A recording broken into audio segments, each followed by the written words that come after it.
Good afternoon.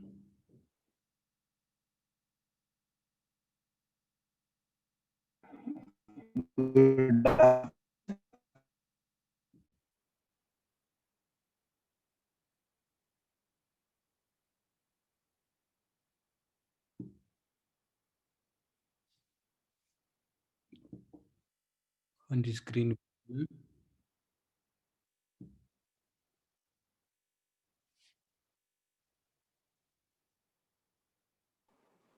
Sir वो एक doubt था। बोलो। सर वो जो अनिकेत ने शायद आपको क्वेश्चन भेजा था कि वो हुप के एक रिंग के अबाउट स्ट्रिंग लगाई हुई है और रिंग फिर के वो कॉन्स्ट्रेंट्स का इस बात से तो कोई लिंक नहीं आया कि रिंग के मासिस हैं कि नहीं। तो मासिस को इग्नोर करो, टेंशन सेम लेके कंस्ट्रेंट निकालो, वही आंसर आएगा, चाहे मासिस हो चाहे नहीं हो। सर टेंशन सेम वाला पार्ट नहीं समझा हो। यार टेंशन से आप हो नहीं सकता है ना। टेंशन सेम हो नहीं सकता, आने वाली बात नहीं होती ना यार। एक रोप का कंस्ट्रेंट जो आना है वो क्या इस बात पर डिपेंड करेगा कि रिंग के मासिस हैं कि नहीं। इनएक्सटेंसिबल रोप के कंस्ट्रेंट की जो रिलेशनशिप है वो तो वही आएगी ना।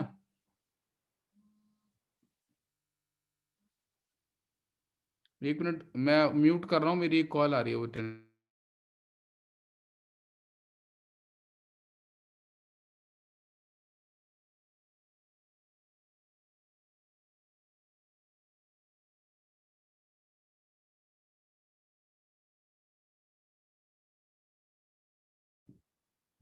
हाँ जी, अब बोलो।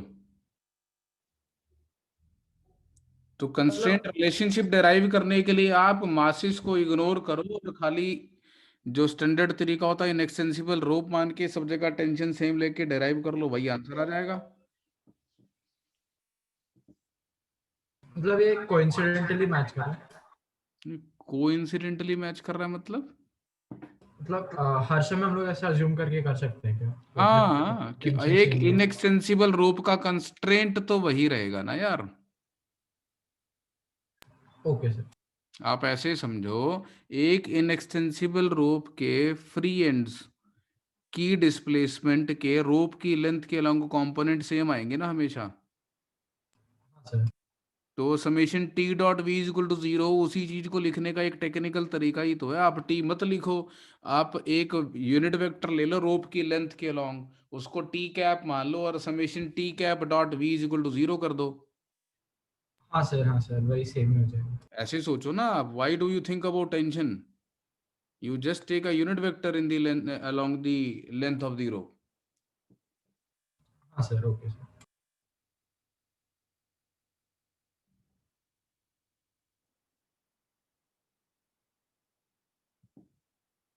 आगे सब कोई रह गया?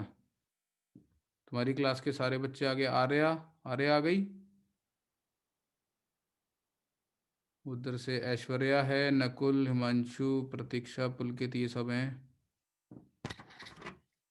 ऐश्वर्या दिख रही है, हिमांशु, प्रतीक्षा, पुलकित सब दिख रहे हैं, विनीत दिख रहा है। तुम्हारी क्लास के बच्चे मिसिंग है, आ रहे हैं। आदित्य भी मिसिंग है। आदित्य आ गया। और कोई रह गया तो बताओ। हो गए पूरे आई बिलीव।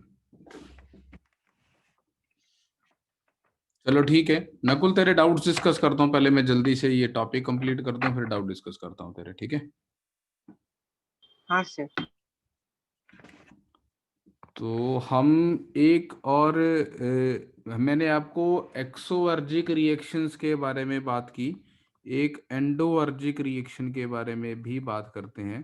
तो एंडोवर्जिक रिएक्शन में आपको दो तरीके की कैलकुलेशन करने को मिलेगी। एक तो यही कि कितनी एनर्जी देनी पड़ेगी।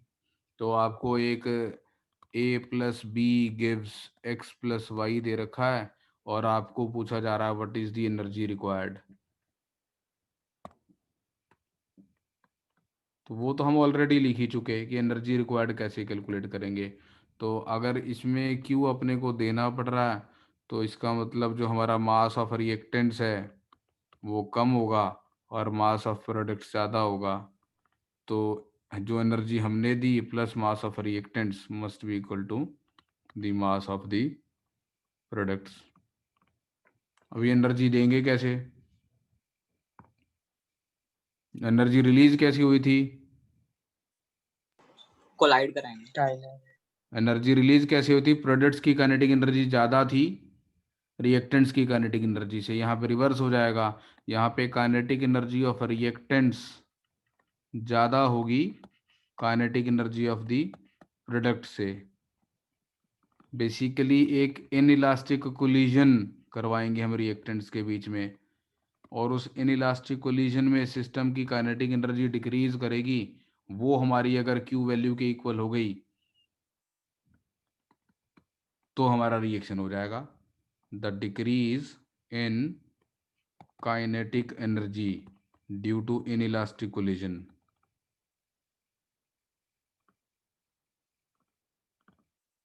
मस्ट बी ग्रेटर देन और equal to Q for the reaction to take place, जैसे हमने हाइड्रोजन की आयोनाइजेशन के बारे में बात की थी। ठीक है। नॉर्मली इसमें जो एंडोवर्जिक रिएक्शन रहते हैं वो कुछ ऐसे रहते हैं कि एक मेरे पास न्यूक्लियस है ए, और इसके ऊपर एक हमने कोई सब एटॉमिक पार्टिकल का इससे कोलिजन करवा दिया, और उससे दूसरा कोई न्यूक्लियस मेरे पास बन गया, और हो सकता है कोई दूसरा सब एटॉमिक पार्टिकल रिलीज हुआ हो। तो ये हमारा पेरेंट न्यूक्लियस है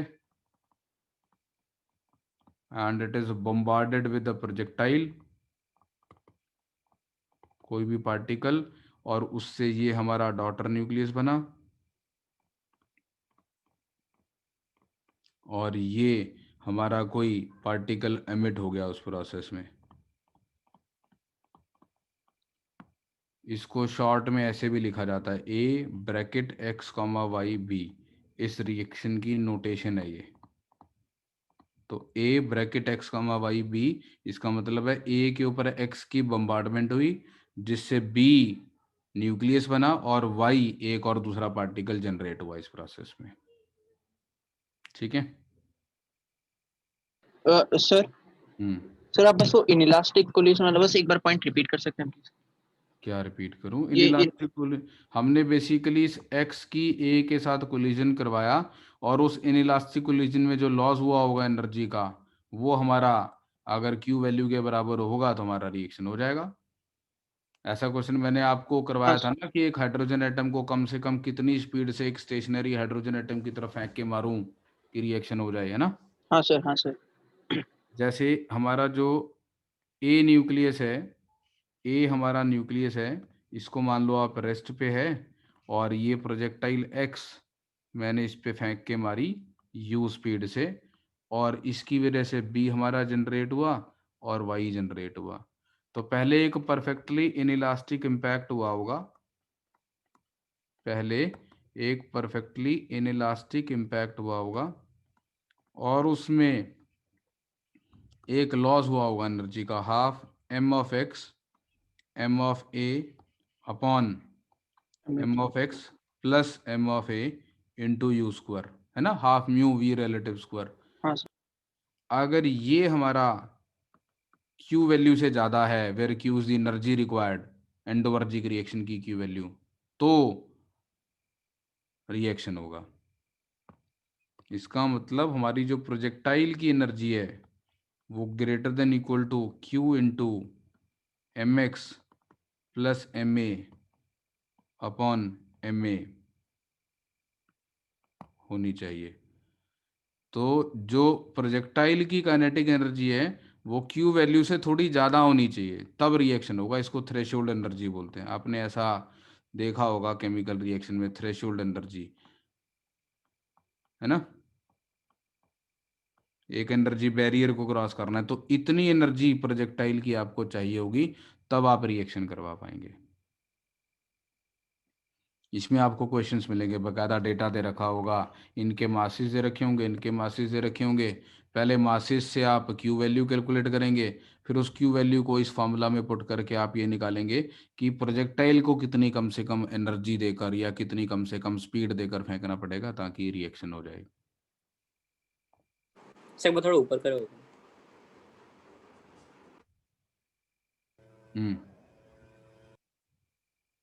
उससे थोड़ा सा ऊपर।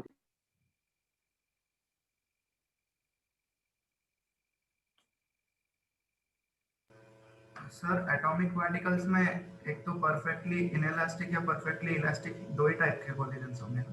नहीं, ऐसा कुछ नहीं होता है, पार्शियली इनइलास्टिक भी हो सकता है। सर फिर उस पे वो ई को कैसे डिफाइन करेंगे? ई तो मिनिमम चाहिए ना यार, ई को कैसे डिफाइन करेंगे? तो ई वैसे ही डिफाइन होता है, ई एक मैथमेटिकल क्वांटिटी है जो रिलेटिव वेलोसिटी ऑफ सेपरेशन और रिलेटिव वेलोसिटी ऑफ अप्रोच की रेशो को रिप्रेजेंट करेगी। जैसे नॉर्मल कोलिजन्स में डिफाइन करते हैं, ई को वैसे ही डिफाइन करेंगे हम। वहां पे बस वो एक मैथमेटिकल पैरामीटर है उसकी इनइलास्टिसिटी मेजर करने के लिए।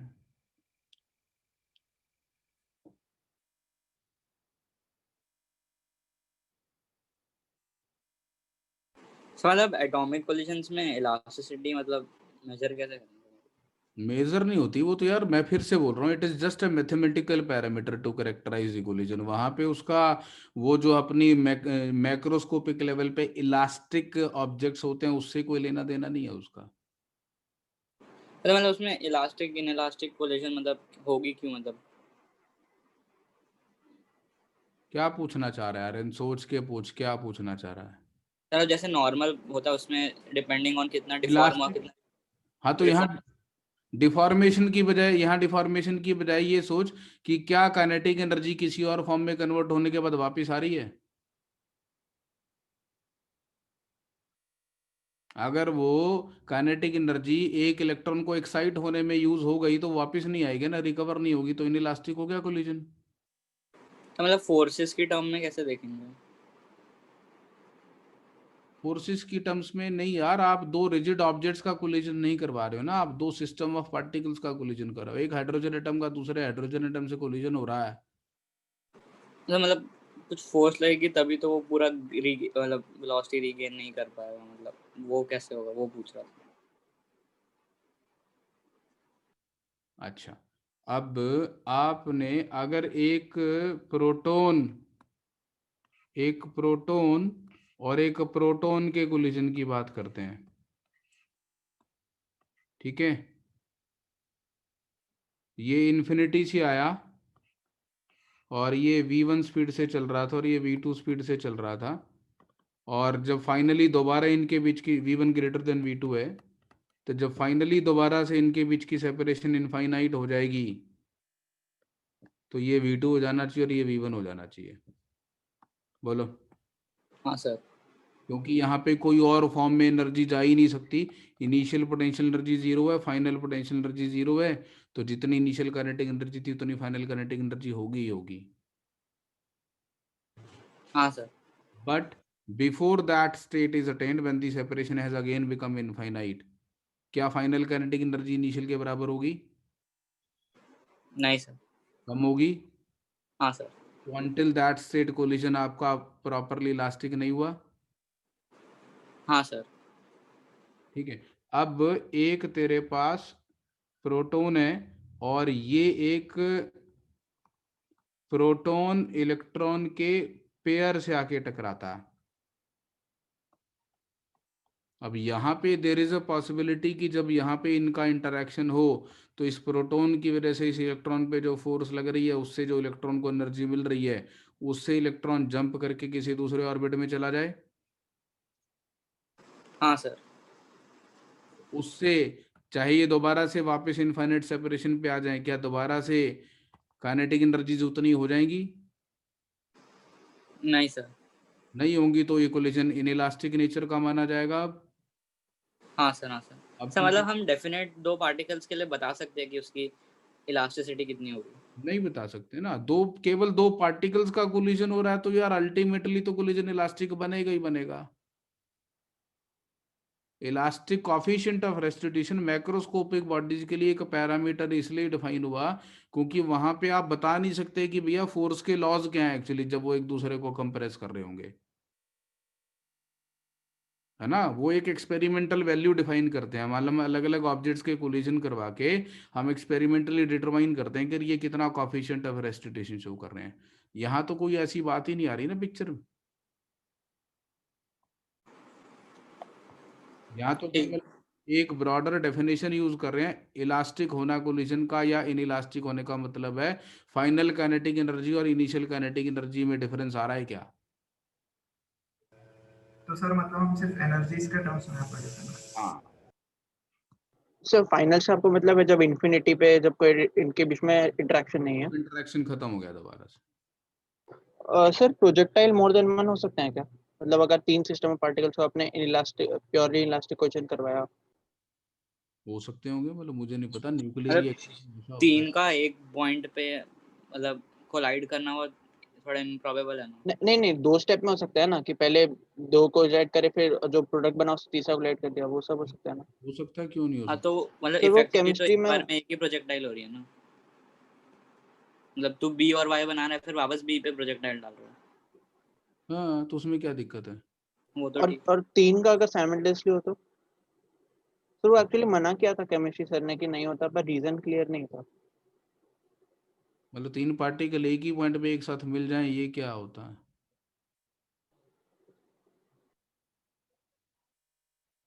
और क्या मतलब पार्टिकल्स के कोलिजन से मतलब क्या? ये प्रोटॉन इस प्रोटॉन से टकराया होगा तो क्या इसने जाके सही में उसको टक्कर मार दी होगी, छू दिया होगा इसको उसने? नहीं सर। फिर तो बट जो फिर नए प्रोडक्ट बने हैं, वो कैसे बने हैं? कौन से नए प्रोडक्ट? सो जो एक्स और ए को अगर आपने कोलिजन करवाया है तो प्योरली इलास्टिक होने के बाद ही जो बी और ए बन पार्टिकल नहीं है बी। ना, A is a collection of particles. एक पार्टिकल आया और इस कलेक्शन ऑफ पार्टिकल्स के बीच की स्पेस में आ गया और उसने इंटरेक्ट किया, उसकी वजह से कोई दूसरा पार्टिकल इस सिस्टम को छोड़ के चला गया और इसने वहां पे जगह बना ली अपने, रहने लग गया वहां पे ये। तो ये एक अलग न्यूक्लियस दिखेगा अब।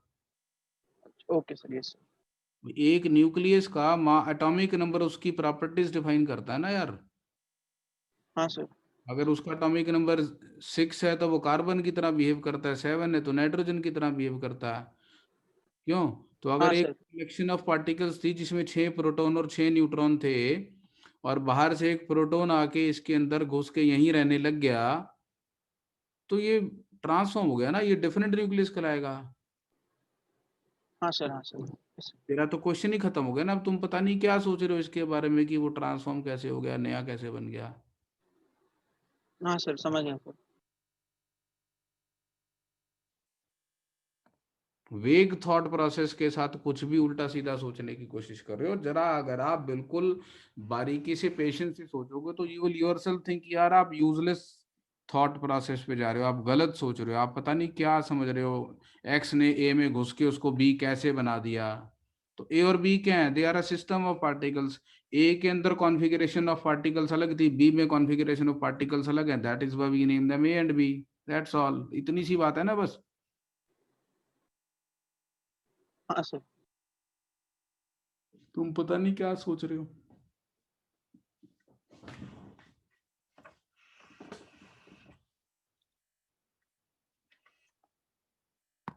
ठीक है जी।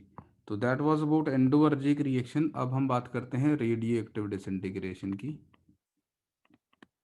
नेचुरल रेडियो एक्टिविटी की बात कर रहा हूं मैं।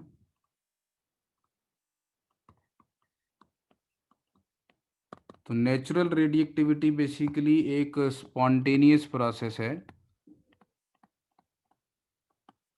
तो जैसा कि हमने डिस्कस किया था कि अगर हमारे न्यूक्लियस का मास नंबर एक सर्टेन वैल्यू से ज़्यादा हो जाता है तो उसके अंदर एक अनस्टेबिलिटी आ जाती है, और उस अनस्टेबिलिटी की वजह से वो रेडिएशन एमिट करता है। हो सकता है वो एक अल्फा पार्टिकल एमिट करके अपनी कॉन्फ़िगरेशन को बदल ले, या बीटा नेगेटिव एमिट करके, या बीटा पॉजिटिव, या गामा डी के करके, कुछ भी करे। मैं यहाँ पे ये बात नहीं कर रहा हूँ कि वो कौन सा डी के शो कर रहा है। मैं यहाँ पे केवल ये बात कर रहा हूँ कि अगर मेरे पास कोई रेडियो एक्टिव न्यूक्लियस है, अगर मेरे पास कोई रेडियो एक्टिव न्यूक्लियस है, तो radio active nucleus changes it's configuration, a radioactive nucleus changes its configuration by emitting some kind of radiation।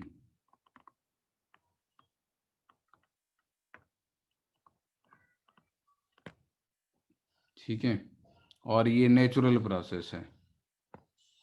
Now radio active disintegration जो है उसको मेजर करने के लिए हम एक टर्म डिफाइन करते हैं डीके पर सेकेंड। तो कोई भी हमारे पास सैंपल है जिसके अंदर बहुत सारे रेडियो एक्टिव न्यूक्लियाई प्रेजेंट हैं, तो वो किस रेट से डीके कर रहे हैं, मतलब पर सेकंड कितने न्यूक्लियस ऐसे हैं जो अपनी कॉन्फ़िगरेशन को बदल ले रहे हैं by emitting some kind of radiation, इसको हम बोलते हैं डीके पर सेकंड। तो अगर मेरे पास D N number of nuclei out of a large sample containing N number of total nuclei, D N number of nuclei dt time के अंदर अपनी कॉन्फ़िगरेशन को बदल लेते हैं, तो minus D N by D T is called the rate of decay. Minus इसलिए लगा क्योंकि एन डिक्रीज कर रहा है, तो D N by D T is going to be a negative number. अगर मैं कह रहा हूँ 10 डीके पर सेकेंड हो रहे हैं, अगर मैं कह रहा हूँ कि 10 डीके पर सेकेंड हो रहे हैं, यानी कि जो नंबर ऑफ ओरिजिनल न्यूक्लियाई थे वो डिक्रीज कर रहा, and the rate at which N is changing is -10 decay, -10, right. तो रेट ऑफ डीके को हम minus D N by D T से रिप्रेजेंट करते हैं, और इसको डीके पर सेकेंड डीपीएस से मेजर करते हैं, और ये इसकी एसआई यूनिट है एक्टिविटी की। 1 मिनट होल्ड करना आप प्लीज।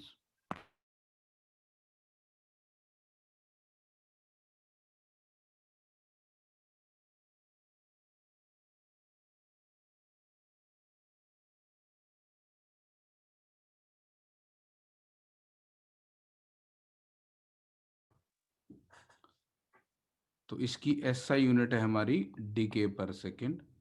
इसके अलावा इसकी और भी यूनिट्स होती हैं। पहले तो ये 1 डीपीएस को 1 becquerel बोलते हैं, after the name of the person who discovered radio activity. 1 becquerel spelling बताएगा कोई becquerel के? BAC BAC आगे QUERAL। तो 1 becquerel और कैपिटल BQ से रिप्रेजेंट करते हैं इसको, तो that is 1 DK per second.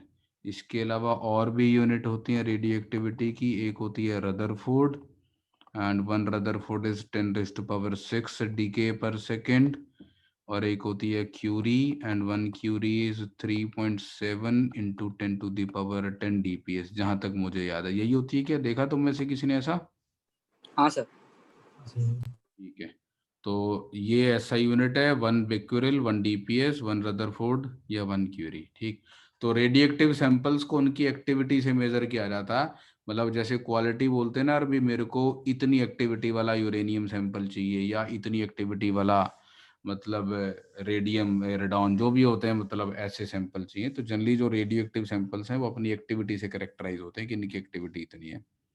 और एक्टिविटी का मतलब है कि कितने डीके पर सेकंड वो शो कर रहे हैं। अब डीके पर सेकंड का मतलब है कि कितने न्यूक्लियस ऐसे हैं जो हर सेकंड में अपनी कॉन्फ़िगरेशन बदल रहे हैं बाय एमिटिंग दी रेडिएशन।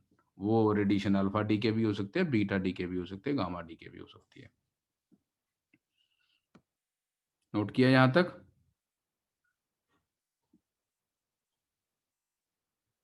हाँ सर। कर दूं क्लियर? सर सर मैं अभी बीच में डिस्कनेक्ट हो गया था जस्ट अभी तो आपने रेट ऑफ डीके को ही एक्टिविटी बताया था। हाँ, ठीक है, तो उसके बाद आपने क्या बताया सर? ये जो स्क्रीन पे लिखा हुआ। ठीक है सर, वो यूनिट्स ही है। Okay sir.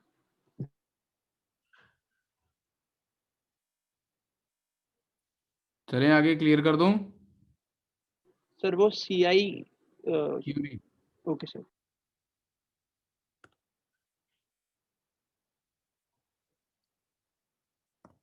चलिए,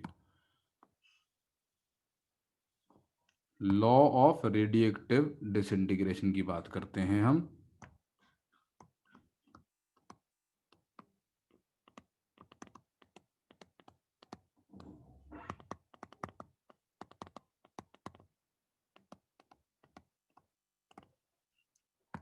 तो रेडियो एक्टिविटी जो है it follows the law of chance. तो रेडियो एक्टिव डिसइंटीग्रेशन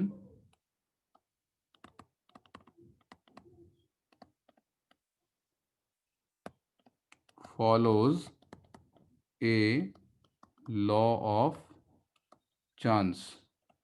इसका क्या मतलब है?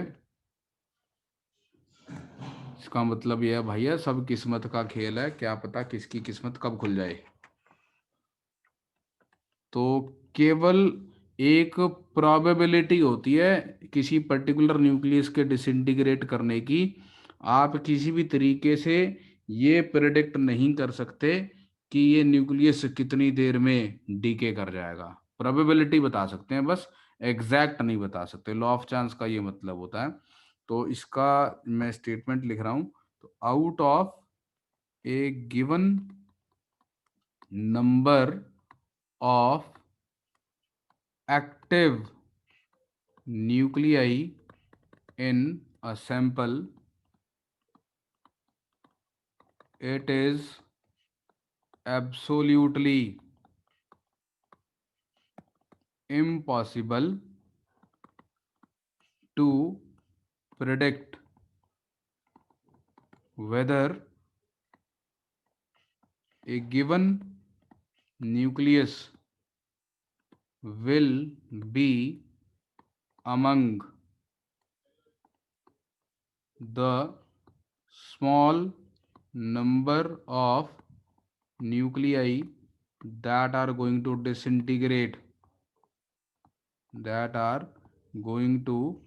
disintegrate in small time interval dt।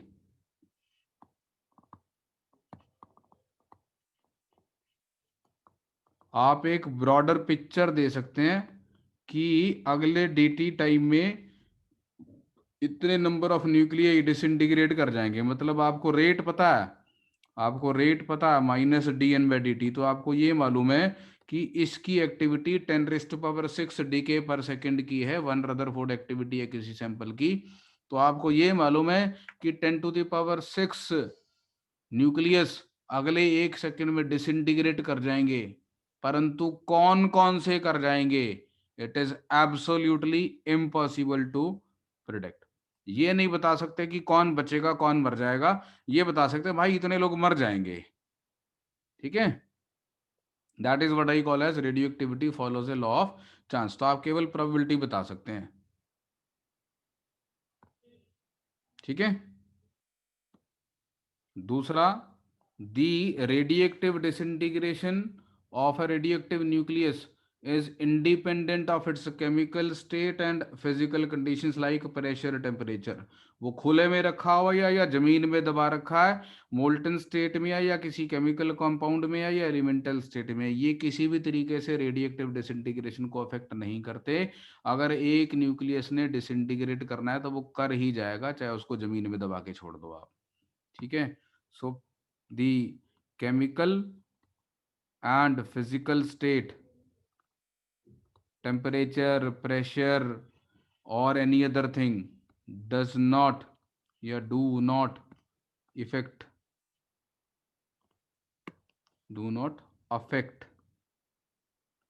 the radioactive disintegration।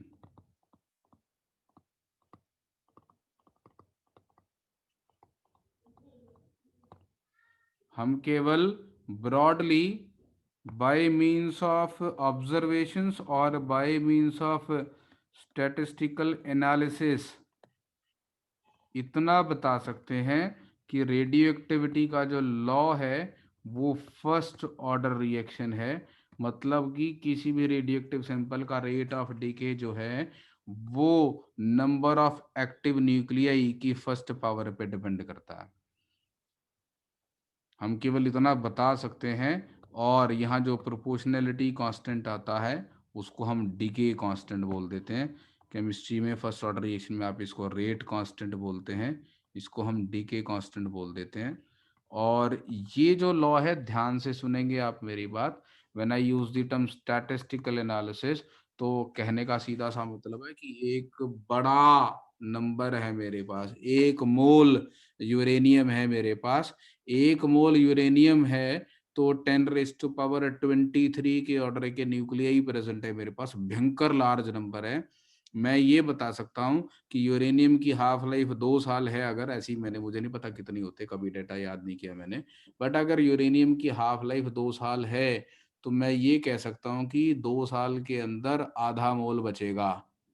कौन से बचेंगे कौन से नहीं बचेंगे ये नहीं बता सकते।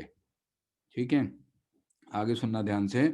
अगर मेरे पास एक सैंपल है, रेडियो एक्टिव सैंपल, जिसकी हाफ लाइफ 2 सेकंड है, सपोज बहुत भयंकर तरीके से एक्टिव सैंपल है और इसकी हाफ लाइफ 2 सेकंड है, इसमें से मैंने 2 न्यूक्लियस निकाल के टेबल पे रख लिए, केवल 2 nucleus I selected out of them and I place them in the table, तो कितनी देर के बाद एक बचेगा? कह नहीं सकते। पता नहीं। बिल्कुल नहीं कह सकते। तो you can not talk about 1 sample और 1 न्यूक्लियस। या फिर मैं ये कह दूं कि एक अभी डिसइंटीग्रेट कर गया, या 4 थे t=0 पे 2 डिसइंटीग्रेट कर गए, तो अगले 2 कब डिसइंटीग्रेट करेंगे? इफ somebody ask you कि when will the remaining 2 disintegrate, तो you will say any time। हो सकता है तुरंत डिसइंटीग्रेट कर जाए, हो सकता है सालों तक पड़े रहे और डिसइंटीग्रेट ही ना करें। तो it is purely a law of chance, you can not predict कि वो कब डिके करेगा। तो अगर आपसे एक पर्टिकुलर रेडियो एक्टिव न्यूक्लियस के बारे में पूछा जाए कि ये कब डिसइंटीग्रेट करेगा, तो आप कहेंगे भाई कभी भी कर सकता है। हम प्रोबेबिलिटी जरूर बता सकते हैं कि इसकी प्रोबेबिलिटी डिसइंटीग्रेट करने की है, लेकिन कर जाएगा कि नहीं कर जाएगा गारंटी को नहीं दे सकता। यहां तक नोट किया आपने? सर थोड़ा ऊपर। और ऊपर? हाँ सर, वो वाइट में जो लिखा बस। मैं इतनी मेहनत से बोल बोल के लिख रहा था, उस टाइम नहीं लिखा, तुमने सुन रहे थे?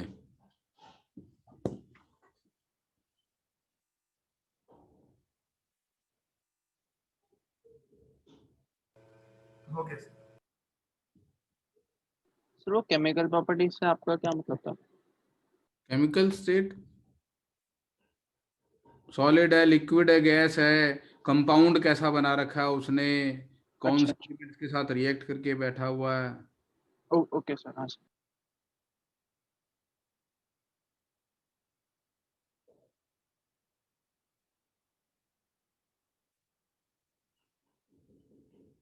तो बस एक थोड़ा सा ऊपर कर सकते हैं, 1 सेकंड के लिए? इधर हाँ सर, बस 1 सेकंड।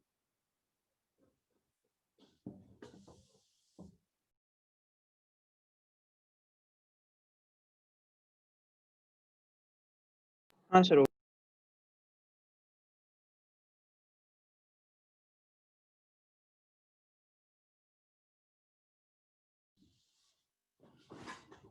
हो गया सर। ठीक है जी, चलें आगे। हाँ हाँ सर। सर। हाँ सर। तो अब हम बात करते हैं बकायदा इसके मैथमेटिक्स की। तो मेरे पास एक सैंपल है, एक कंटेनर समझ लो आप, या सिस्टम ले लो, और इस सिस्टम के अंदर t=0 पे बहुत सारे एक्टिव न्यूक्लियाई प्रेजेंट हैं, जिंदा न्यूक्लियाई प्रेजेंट हैं। तो जिंदा है मतलब ये सब रेडियो एक्टिव हैं और ये अपनी कॉन्फ़िगरेशन चेंज कर सकते हैं। ठीक है, और इसको मैं बोल देता हूँ N0। N0 is the number of active या जिंदा nuclei present at any time and at time as taken as t=0। अब किसी टाइम t के बाद किसी टाइम t के बाद इस कंटेनर में number of active nuclei n बचे, और ऐसे समझो कि इन्होंने अपनी कॉन्फ़िगरेशन बदल ली होगी बाकियों ने, तो n is the number of active nuclei left, और इसका मतलब n-n0 वो न्यूक्लियाई हैं जिन्होंने डिसइंटीग्रेशन शो कर दी, अल्फा बीटा गामा जो उनको पसंद था वो कर लिया, और वो डिकेड न्यूक्लियाई हो गए। Sir N0 minus. बिल्कुल जी, thank you. N0 minus n will be the number of decayed nuclei. अब by the law of radioactive disintegration dN/dt first order reaction है, तो dN/dt का negative, the rate at which n is decreasing is directly proportional to the number of active nucleus, so it is equal to lambda n।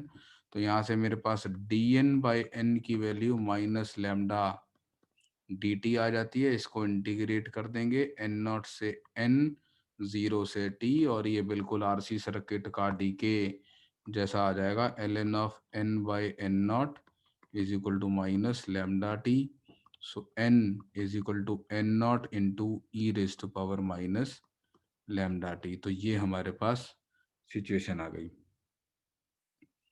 ठीक है, तो ये n0 हो गया, ये n हो गया, और n की वैल्यू होगी n0 ई रेज और माइनस लैम्डा टी। तो कितने डिकेड न्यूक्लियाई हैं? तो डिकेड हो जाएंगे n0 into 1 minus e raise और माइनस लैम्डा टी, राइट। अब आपसे पूछा जाए कि ये कोई एक न्यूक्लियस था x, ये टी टाइम के अंदर डिसइंटीग्रेट कर गया होगा, इसकी क्या प्रोबेबिलिटी है? 1 minus e raised to minus lambda. कैसे?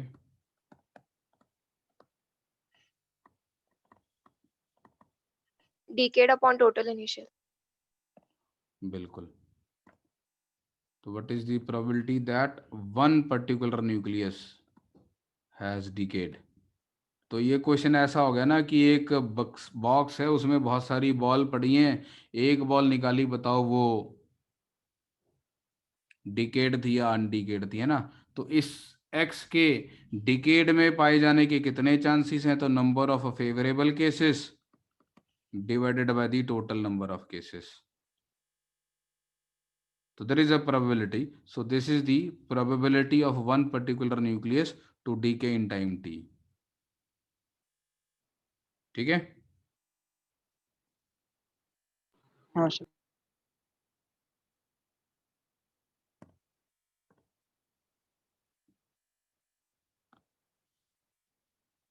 तो यहां से हम n वर्सेस t ग्राफ बना सकते हैं। तो n is n0 E raise और माइनस लैम्डा टी, तो एक्सपोनेंशियल डीके का ग्राफ बनेगा। और यहाँ से हम नंबर ऑफ डिकेड का ग्राफ बना सकते हैं। n प्राइम से रिप्रेजेंट कर लेता हूँ, और n प्राइम मेरा 0 से ग्रो करेगा, n0 की तरफ जाएगा। n प्राइम क्या है? Number of decayed nuclei.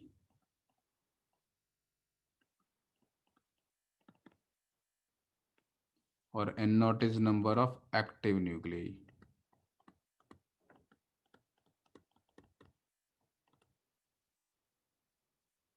कोई डाउट किसी को यहाँ तक? नोट सर 2 मिनट वेट कर सकते हो? तो ऊपर कर देंगे सब क्या क्या पढ़ा। ऊपर वाला तो बेटे अब नहीं है, उसके लिए आप वीडियो देख लेना, आपको मैं वीडियो अवेलेबल करवा दूंगा पूरा। फिलहाल मैंने रेडियोएक्टिव डिसइंटीग्रेशन स्टार्ट किया है, तो मैं आपको ये बता रहा हूँ कि अगर मेरे पास कोई कंटेनर है जिसमें initially n0 number of nucleus थे, तो टी टाइम के बाद जो नंबर ऑफ एक्टिव न्यूक्लियस हैं वो n बचे, और बाकी के ट्रांसफॉर्म हो गए किसी दूसरे न्यूक्लियस में, अल्फा बीटा या गामा डीके शो करके। तो n0 माइनस n को मैं बोल रहा हूँ डिकेड न्यूक्लियाई, n को बोल रहा हूँ जो अभी भी एक्टिव बचे हैं। तो हमारा law of radioactive disintegration first order reaction है, तो rate at which n is changing with time is directly proportional to n। Lambda को बोलते हैं डिके कांस्टेंट। तो अभी फिलहाल तो मैंने यही पढ़ा है, इसमें कुछ पूछना है आपको तो देखो। वो जो n है वो ठीक है, समझ गया सर। ठीक है।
हाँ जी, कर लिया नोट?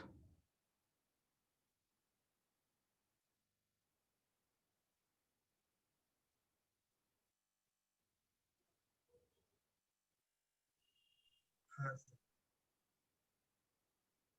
चलूँ आगे? Yes sir. हाँ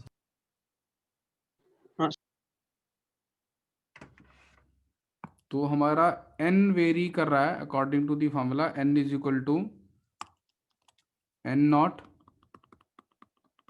ई रेस पर माइनस लेमडा टी।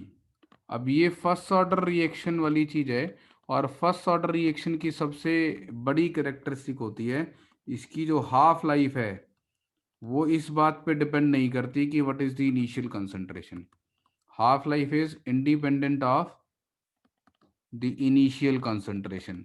मतलब ये है कि आप किसी भी कंसंट्रेशन से स्टार्ट करें, हमेशा एक स्पेसिफाइड टाइम के बाद वो कंसंट्रेशन आधी रह जाएगी। जैसे कि आप इसमें n को n0/2 पुट कर दो, तो मैं n को n0/2 पुट कर दूंगा तो उसके कॉरस्पॉन्डिंग में टाइम निकालता हूँ।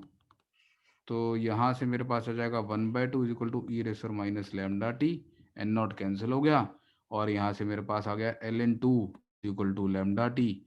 तो टी की वैल्यू आ जाएगी ln2 अपॉन लेमडा, और ये हमारा हाफ लाइफ आ गया। तो क्योंकि हाफ लाइफ में एन नॉट नहीं आ रहा, तो आप एन नॉट से स्टार्ट करेंगे तो एक हाफ लाइफ के बाद n0/2 पे पहुंच जाएंगे, या फिर आप n0/2 से स्टार्ट करेंगे तो एक हाफ लाइफ के बाद n0/4 पे पहुंच जाएंगे। आप इसमें n0/4 पुट करके देख सकते हैं इस फॉर्मूला में। इस फॉर्मूला में पुट कर दे रहा हूं, तो n को n0/4 पुट करूंगा तो यहाँ से जो मेरे पास आएगा वो आएगा ln4 is equal to lambda T. तो यहाँ से t की वैल्यू आ जाएगी ln4 by lambda which is 2 times of ln2 by lambda. तो मतलब 2 हाफ लाइफ, राइट। तो दी आइडिया इज कि अगर आपके पास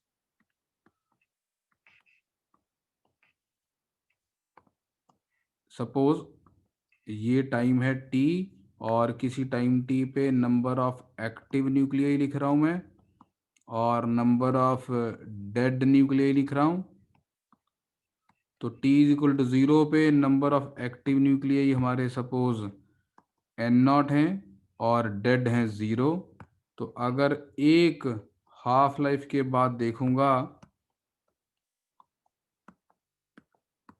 तो number of active nuclei n0/2 हो जाएंगे, और obviously number of dead nuclei भी n0/2 हो जाएंगे।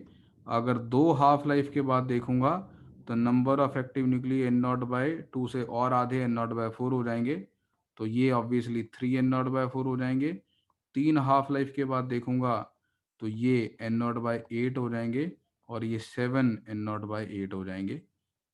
हमसे एक रेशो भी पूछी जाती है कि कितनी फ्रैक्शन है, मतलब कंपैरिजन करने को बोला जाता है, ratio of active to dead.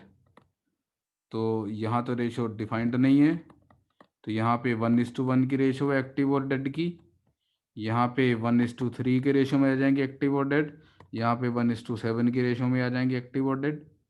तो जैसे जैसे टाइम बढ़ता जाएगा ऑब्वियसली डेड डोमिनेट करना शुरू कर देंगे एक्टिव के मुकाबले में। अगर n हाफ लाइफ्स के बाद देखूं तो ये n0/2 आएगा, और ये 1 - 1/2 आएगा n0, और रेशो कितनी आएगी 1:2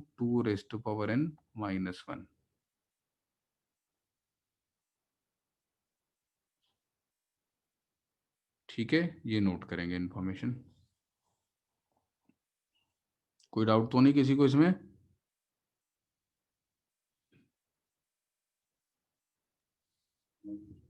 नो सर।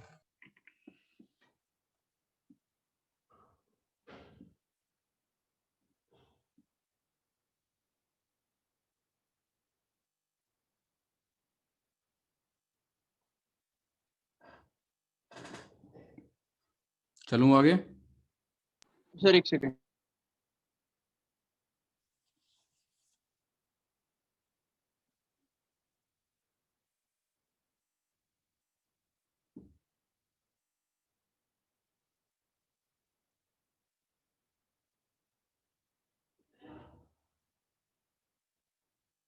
हाँ सर। सबने नोट कर लिए? चलें। हाँ सर।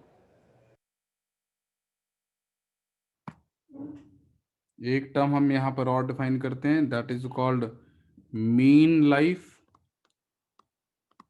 और एवरेज लाइफ। तो मीन लाइफ या एवरेज लाइफ, जैसे आपने कभी सुना हो तो ऐसा बहुत कॉमनली बोलते हैं कि ये वाली स्पीशीज का एवरेज लाइफ स्पैन इतना होता है, तो ह्यूमन बींग्स का एवरेज लाइफ स्पैन सपोज 65 या 70 ईयर्स का होता है। या फिर अगर आप बात करें फिश का या शार्क का या व्हेल का, तो अलग अलग स्पीशीज का अलग अलग लाइफ स्पैन होता है। एवरेज लाइफ स्पैन का मतलब है ऑन एन एवरेज उस स्पीशीज के लोग पैदा होने के बाद कितनी देर तक जिंदा रहते हैं। ठीक है। अब ये एवरेज लाइफ का मतलब क्या है यार? तो कुछ, जैसे ह्यूमन बींग्स की बात करूं, तो कुछ ह्यूमन बींग्स की डेथ बहुत अर्ली एजेस में हो जाती है, maybe because of diseases और maybe because of whatsoever reason. और कुछ ह्यूमन बींग्स 100 साल या तक भी जिंदा रहते हैं। तो अलग अलग टाइम पर अलग अलग लोगों की डेथ होती है, तो एक एवरेज लाइफ कैलकुलेट करते हैं। तो ऐसे ही मेरे पास अगर एक रेडिएक्टिव सैंपल है जिसका डीके कांस्टेंट लैम्डा है, मैं उसकी एवरेज लाइफ निकालना चाहता हूं, तो on an average life span कितना है? तो ऐसे समझें, सपोज बिगिनिंग में N not number of active nuclei थे, तो इनिशियली इतने लोग थे, और एज टी अप्रोचेस इन्फिनिटी ये सारे मर जाएंगे। थ्योरेटिकली देखा जाए तो एज टी अप्रोचेस इन्फिनिटी ये सारे मर जाएंगे। तो किसी टाइम टी पे N is the active nuclei. अगर एन एक्टिव न्यूक्लियाई है तो अब तक एन माइनस एन नॉट जो है वो मर चुके हैं, दे हैव डाइड किसी टाइम टी पर। Now in next infinitesimally small time interval D T D N और मर गए। तो ये जो D N number of active nuclei है ये कब तक जिंदा रहे? टी तक। टी तक। तो ये जो D N number of active nuclei है इनका लाइफ स्पैन इतना है। तो टोटल लाइफ स्पैन एवरेज निकालनी है, तो that will be, T plus G T तक रहना जिंदा। हाँ तो उसको टी लिखने में दिक्कत कोई? नहीं ठीक है सर, नहीं सर। तो the average life is integration dn into t divided by n naught. That will be the mean life or the average lifespan. और dn की value lambda n dt with the minus sign, है ना। और एक t और divided by n not, time goes from 0 to infinity, और n की value put कर देते हैं। सर लैम्डा माइनस का कुछ मतलब नहीं है। माइनस का कोई मतलब नहीं है क्या? मतलब डीएन तो मतलब हम तो नंबर लेंगे ना। पता नहीं, देखते हैं। तो minus lambda by N not, और n की वैल्यू पुट कर देता हूँ N not E raised power minus lambda T, और एक टी एरा और एक डी टी एरा 0 से इन्फिनिटी, और ये एन नॉट से एन नॉट कट गया, तो minus lambda into T E raised power minus lambda T D T का इंटीग्रल 0 से इन्फिनिटी। यहाँ तक कोई डाउट? No sir. करना जरा इसको इंटीग्रेट यार, आता है तो मैं बाई पार्ट्स करना पड़ेगा ना ये तो इंटीग्रेट। तो t as it is E racer minus lambda T का integral E racer minus lambda T by minus lambda, minus t का derivative 1 E racer minus lambda T का integral E racer minus lambda T by minus lambda, और ये हो जाएगा मेरे पास minus lambda बाहर, और ये हो जाएगा T E racer minus lambda T upon minus lambda, plus इसको इंटीग्रेट करेंगे तो E racer minus lambda T divided by एक और माइनस लैम्डा, तो माइनस लैम्डा स्क्वायर्ड, और अब इसमें 0 से लेकर इन्फिनिटी पुट कर देते हैं, तो क्या बचेगा?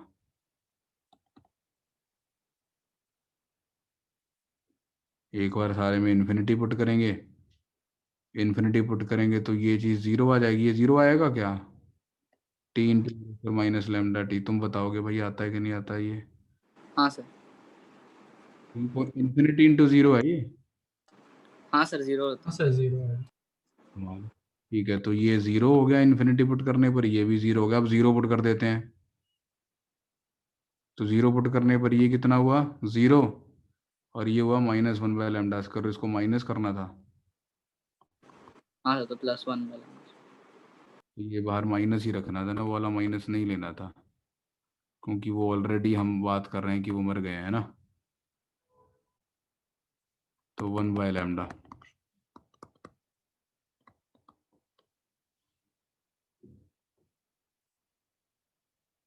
बिकॉज वहां पे डीएन को मैंने लिखा ही हुआ था, D N is number of nucleus that decay, right. तो डीएन में नेगेटिव साइन नहीं लेना था, because we wanted a positive number. वो तो सही बोल रहा था, मैंने कहा चल आराम से लिख लेंगे, कोई बात नहीं। तो mean life is one by lambda, half life is ln2 by lambda, and mean life is 1 by lambda। अगर आपको चार्जिंग या डिस्चार्जिंग याद हो तो Q is equal to Q not E raiser minus T by tau. Tau हमारा time constant आता था, तो यहाँ पे टाइम कांस्टेंट की जगह पे मीन लाइफ आ रही है, तो T mean is similar to the time constant. तो mean life is similar to the time constant that appears in your discharging circuits। ठीक है।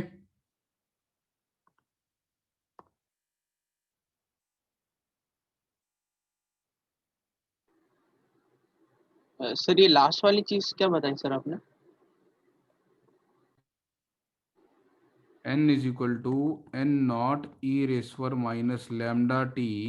इसमें इसको N not E racer minus lambda, lambda T की जगह इसको टी बाई टी मीन लिख सकता हूँ। ओके सर, हाँ सर, ठीक है सर, समझ गया।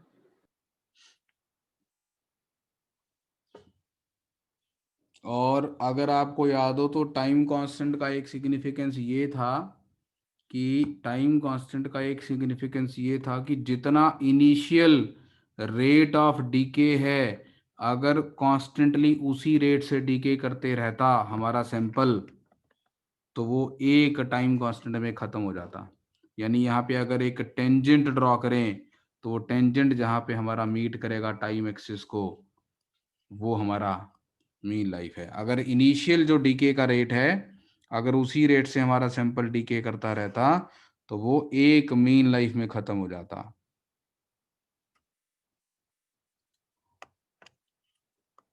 तो एट दी बिगिनिंग पॉइंट अगर आप एक टेंजेंट ड्रॉ करेंगे, तो वो टेंजेंट आपका टाइम एक्सिस को जहां पे कट करेगा वो मीन लाइफ के बराबर आएगा।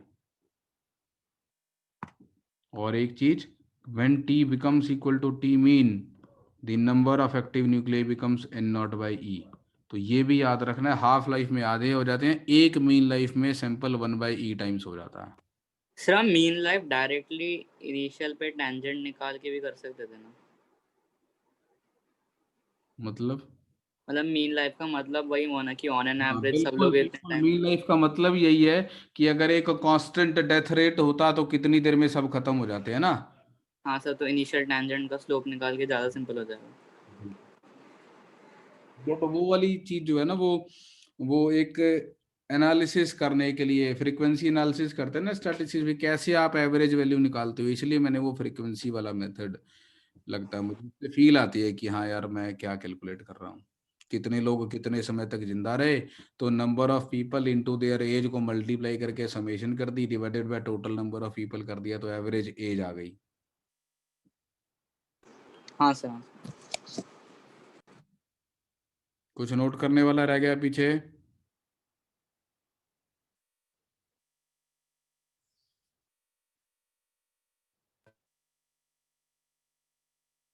सर एक बार जूम आउट कर दीजिए ना। और जूम आउट करके दिखता है तुम लोगों को? ये लो, दिख रहा है सब? हाँ सर। हाँ सर। ठीक है।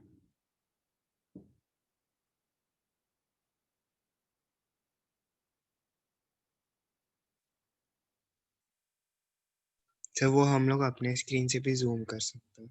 हम्म।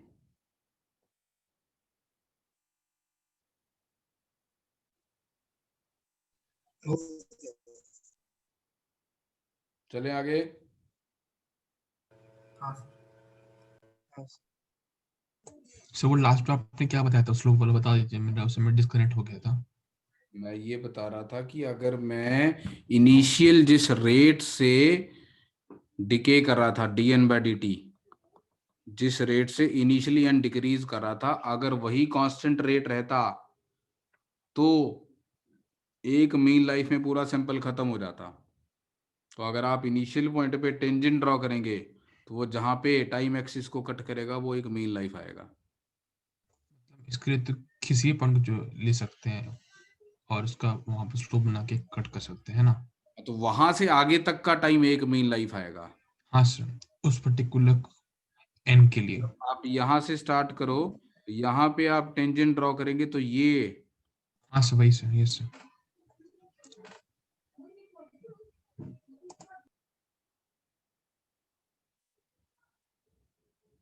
चलें आगे। Yes sir.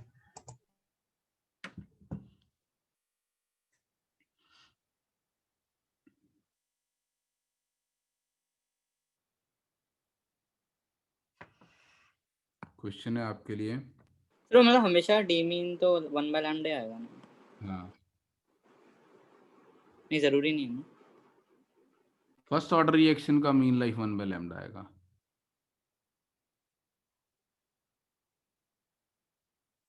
हाँ सर ठीक।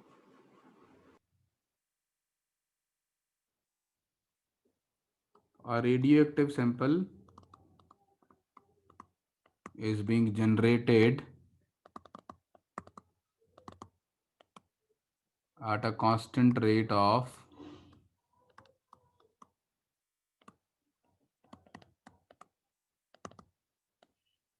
suppose 1000 nuclei per second, या फिर at a rate of R0 लिख लेते हैं। The decay constant for its disintegration is lambda. If there were no nuclei present at the beginning,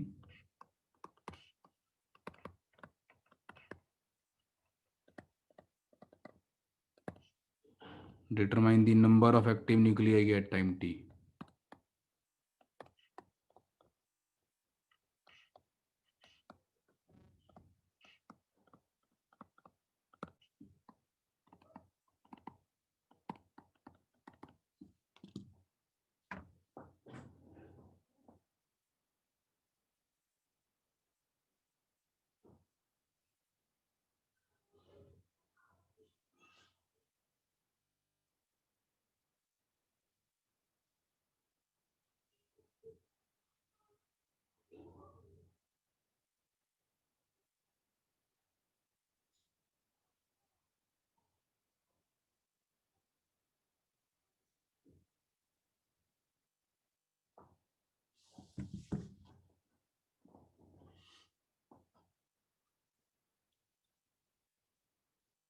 R0/λ 1 minus e to the power minus lambda t.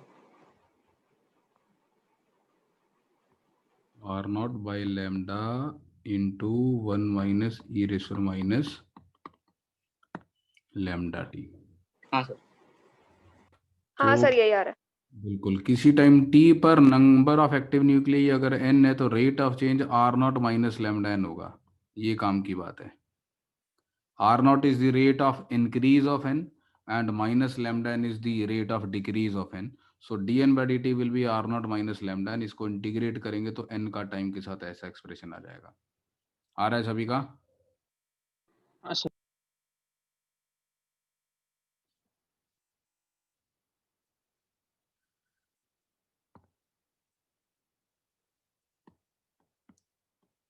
फिर एक इसमें जो दूसरा important चीज आती है वो सीरीज डीके के ऊपर आती है। तो सीरीज डीके में हमारा एक रेडियोएक्टिव न्यूक्लियस ए डिकम्पोज करता है बी में, और बी फर्दर रेडिएक्टिव है और वो सी में चेंज करता है। ठीक है, तो इसके लिए डीके कांस्टेंट λ1, इसके लिए decay constant λ2। T is equal to 0 पे इसके number of active nuclei n0 थे, इसके 0 थे, इसके 0 थे। तो किसी टाइम टी पर Na कितना होगा, Nb कितना होगा और Nc कितना होगा? How will you find this?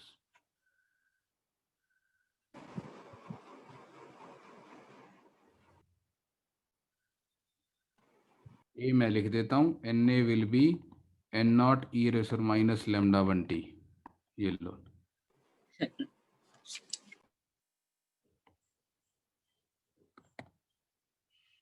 और C हो जाएगा n0 minus Na minus Nb। बस एक काम रह गया, Nb निकालना, वो तुम कर दो।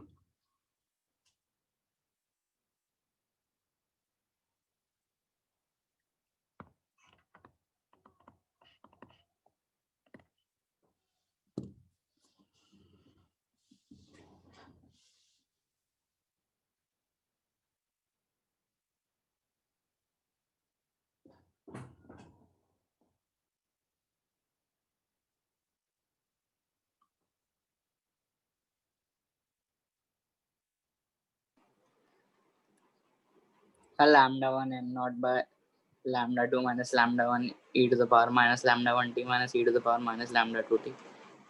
क्या बात है, याद है? याद है, हाँ याद है। जल्दी इंटीग्रेट तो नहीं किया होगा तूने।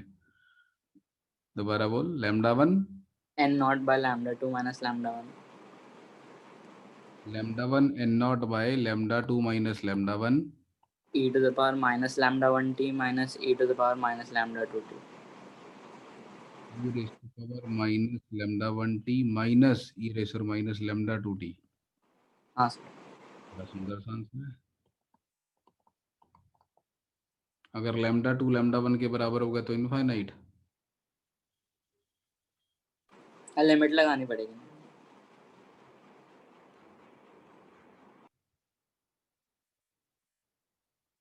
तो लिमिट लगाने से क्या हो जाएगा? मतलब 0/0 फॉर्म है। कहाँ 0/0 फॉर्म है? सर λ1 इक्वल टू λ2 कर दिया तो ऊपर भी 0 हो जाएगा, नीचे भी 0 ना। मेरे को लग नहीं रहा था वो 0 आ रहा। तो d by dt of nb will B, nb के बनने का रेट है जिस रेट से na डिक्रीज कर रहा है, तो minus D by D T of na और माइनस लैम्डा बी nb।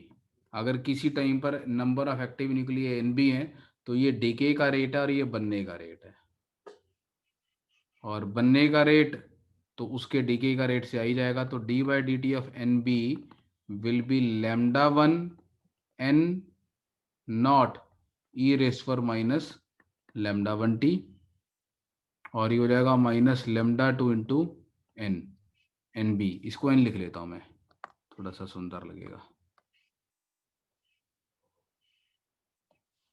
तो ये हो जाएगा मेरे पास dn by D t plus λ2n is equal to λ1 n not E raise पर minus λ1t। This is of the form dy by dx plus py is equal to q। This is a differential equation, linear differential equation बोलते हैं, जिसमें p आपका λ2 है और q आपका ये है, और इसका जनरल सॉल्यूशन होता है y into E raise to power integration q dx is equal to integration of p into E raise to power integration q dx plus. यही होता है ना सॉल्यूशन? ठीक लिखा मैंने? हाँ सर। क्या बात है। e to the power, हाँ ठीक है। ये लीनियर डिफरेंशियल इक्वेशन है, और इस लीनियर डिफरेंशियल इक्वेशन का ये सॉल्यूशन है। सर शायद इंटीग्रल pdx होता है और q into हाँ सर, वो हाँ सर, pdx होता है होगा। Integral q dot Q q into e to power pdx। और यहाँ पर q आता है। मुझे भी लग रहा था इतना परफेक्ट कैसे आता है, मेरे को कुछ तो गलती होनी चाहिए। तो पी डी एक्स, तो q इंटू ई रेस और integration P D X. Actually वो इंटीग्रेशन फैक्टर की फॉर्म में याद था मेरे को, y into integration factor is equal to Q into integration factor का इंटीग्रल, ऐसे है ना, dx, और integration factor is E raise पर पी dx की इंटीग्रेशन, ठीक है। तो खैर हम इस पे मेहनत नहीं करेंगे इतने मैथ्स पे, तुम लोगों को मैथ्स आता अच्छे से। So this is the answer to this. तो तुमने याद ही किया हुआ, क्या जबरदस्त है यार तुम। अनिकेत को नहीं याद था? नहीं सर, मैंने सॉल्व करके निकाला बट याद नहीं है। चलो शायद लैम्डा 1 इक्वल टू लैम्डा 2 के लिए अप्रोक्सीमेटली इक्वल टू के लिए लीनियर वेरिएशन आया था टाइम के साथ। अच्छा,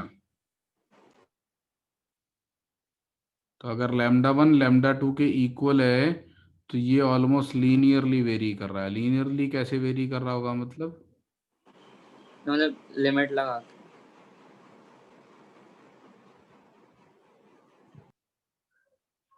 लीनियरली कैसे? बी पहले बढ़ेगा फिर घटेगा, ये तो पक्की बात है। सर नहीं, मतलब अगर लैम्डा 1 इक्वल टू लैम्डा 2 तो अप्रोक्सीमेटली जिस रेट से बन रहा होगा उसी रेट से यू कंज्यूम हो रहा होगा। क्या बात कर रहा है, शुरू में बनने का रेट ज्यादा होगा। इन जनरल बी का ग्राफ ऐसा आएगा, number of active nuclei of B का टाइम के साथ वेरिएशन इन जनरल ऐसा आएगा। और ऐसा क्यों आएगा? क्योंकि ये अल्टीमेटली जीरो हो जाएगा। शुरू में बी इंक्रीज करेगा क्योंकि ए से बी बन रहा होगा और अभी बी से सी के डिके रेट उतना नहीं होगा, लेकिन अल्टीमेटली ए खत्म हो जाएगा और बी भी खत्म हो जाएगा और सब कुछ सी में ही बचना है, तो अल्टीमेटली सब कुछ सी में आएगा। तो ऐसा कुछ आएगा। तो बी का ग्राफ ऐसा, तो स्मॉल टाइम के लिए लीनियर होगा। हाँ ऐसा कुछ। ए का ग्राफ देखेंगे तो ऑब्वियसली ऐसा, ए ने तो डिक्रीज ही कर जाना है। और अगर हम सी का ग्राफ देखेंगे, number of active nuclei of C, तो number of active nuclei of C ऐसे वेरी करेंगे और ultimately they will reach n not. शुरू में धीरे धीरे ग्रो करेंगे, फिर इनका डीके रेट बढ़ जाएगा। जहां पे एन बी मैक्सिमम होगा वहां पे D by D T of N B zero होगा, तो वहां पे तो कुछ नहीं होगा। क्या ये वही पॉइंट है जहां पे स्लोप मैक्सिमम? स्लोप मैक्सिमम कहां पर होगी? जहां पे एन बी मैक्सिमम होगा। क्यों? तो lawn lambda 2 by lambda 1 by lambda 2 minus lambda 1 आता है। होते ही। अब यार इतनी नॉलेज नहीं चाहिए थी मेरे को, मैं तो बात ये कर रहा था मैक्सिमम होगा कब। तो सी वाले ग्राफ की स्लोप मैक्सिमम तब होगी जब lambda two N B maximum होगा, क्योंकि lambda two N B is D by D T of N C. क्यों भाई? सी के बनने का रेट बी के रेडियोएक्टिव डिसइंटीग्रेशन वाले पोर्शन की वजह से आ रहा है ना। तो D by D T of N C will be lambda two N B. तो जहां पे एन बी का मैक्सिमम होगा वहां पे इसकी स्लोप मैक्सिमम होगी। तो ये वाला पॉइंट होगा। कि इसका टाइम बताया था तूने, कितना टाइम बताया था ये वाला? Lawn lambda 2 by lambda 1 upon lambda 2 minus lambda 1। तो आजकल केमिस्ट्री में तूने यही काम शुरू किया हुआ भाई, याद करके रख लो, काम चल जाएगा है। नहीं सर, वो एग्जाम में टाइम वेस्ट होता है फिर डिराइव करना। ठीक है। ऐसे ये तो मतलब ऊपर भी lawn lambda 2 minus lawn lambda 1 by lambda 2 minus lambda 1 इसलिए याद रह जाता है। चलो जी, किसी को कुछ पूछना है यहाँ तक?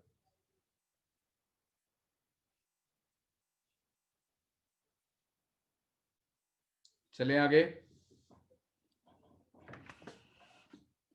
बस एक क्लास चीज और मुझे आती है, वो मैं पढ़ा दूं, उसके बाद नकुल तेरे डाउट्स ले लेता हूँ जो थोड़े बहुत क्लियर कर पाऊंगा। तो पैरेलल डीके की बात करते हैं।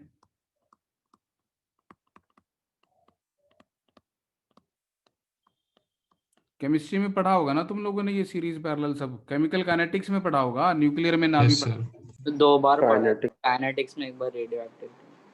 बढ़िया, तो अब तीसरी बार हो गया अब। हाँ सर।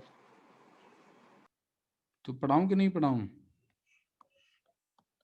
तो x आपका पैरेलली y में और z दोनों में कन्वर्ट हो सकता है। इसका y में कन्वर्जन के लिए डीके कांस्टेंट लैम्डा 1 है और z में कन्वर्जन के लिए डीके कांस्टेंट लैम्डा 2 है। t इज इक्वल टू 0 पे इसके number of active nuclei n not थे, इसके 0 थे, इसके 0 थे। तो किसी टाइम t पर इसके नंबर ऑफ एक्टिव न्यूक्लियाई कितने होंगे? ny, और इसके नंबर ऑफ एक्टिव न्यूक्लियाई कितने होंगे? बोलो किसको याद है? हाँ, lambda 1 by lambda 1 plus lambda 2 N not E to the power minus lambda 1 plus lambda 2 T आता है शायद से, मैं श्योर नहीं हूँ।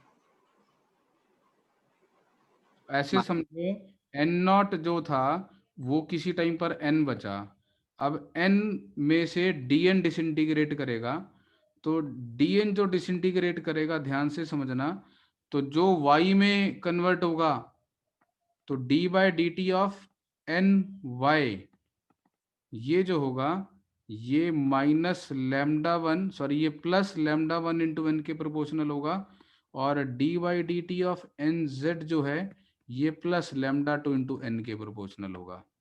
मतलब किसी भी टाइम टी पर जो y की फॉर्मेशन का रेट है और जो z की फॉर्मेशन का रेट है वो obviously total number of active nuclei पे डिपेंड करेगा, बिकॉज फर्स्ट ऑर्डर रिएक्शन है। तो y की फॉर्मेशन का रेट x के एक्टिव न्यूक्लियाई n पे डिपेंड करेगा, z की फॉर्मेशन का रेट भी x के एक्टिव न्यूक्लियाई पे डिपेंड करेगा। और ये जो dn है ये बिल्कुल dny और dnz में जा रहा होगा। तो जो अगर मैं इसका रेट ऑफ चेंज देखूं, x का रेट ऑफ चेंज देखूं, तो ये माइनस लैम्डा 1 एन होगा वाई में कन्वर्जन की वजह से, और माइनस लैम्डा 2 एन होगा जेड में कन्वर्जन की वजह से। तो कुल मिला के d by D T of n x की value minus of lambda 1 plus lambda 2 into N के बराबर आएगी। तो इसका effective decay constant lambda 1 plus lambda 2 हो गया। इसका मतलब इसका जो एन बचेगा वो n not E racer minus lambda t बचेगा, where lambda is lambda 1 plus lambda 2। अब क्लियरली तूने थोड़ा गलत बोला ना, n not 1 minus e raise to power minus lambda t is the total number of x that has disintegrated into lambda 1 by lambda 1 plus lambda 2 करेंगे तो क्या मिलेगा? y y, क्योंकि Yes. ny और nz की रेशियो लैम्डा 1 और lambda 2 के ratio में आएगी, और n not into 1 minus e raise minus lambda t into lambda 2 by lambda 1 plus lambda 2 करेंगे तो ये मेरे पास आएगा nz। दूसरी इंपॉर्टेंट चीज ये कि लैम्डा लैम्डा 1 प्लस लैम्डा 2 है, तो effective half life will be 1 by T 1 plus 1 by T 2, क्योंकि लैम्डा को ln 2 बाय टी हाफ लिख सकते हैं। क्या ये इन्फॉर्मेशन थी सबके पास? पहले से कुछ खास बताया मैंने ऐसा? नहीं सर। हाँ जी, तो आगे मूव ऑन कर सकते हैं मतलब।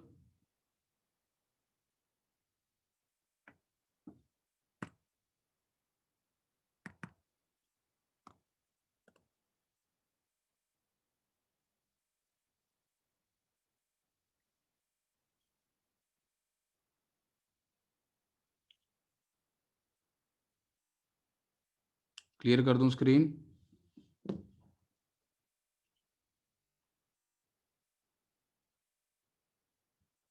हाँ सर। चलिए, हाँ जी नकुल, कौन कौन से डाउट्स बताने रहते हैं तेरे इनमें से? कौन कौन से ऐसे हैं जो अब तो अपने आप कर लेगा और अब अभी मैं बता दूं? सर पहला और दूसरा। पहला और दूसरा, तो पहला मेरे को दिखाई दे रहा है यूरेनियम वाला। हाँ सर। ठीक है, तो ये क्वेश्चन मैं अभी स्क्रीन पे ले आता हूँ, होल्ड करें आप लोग।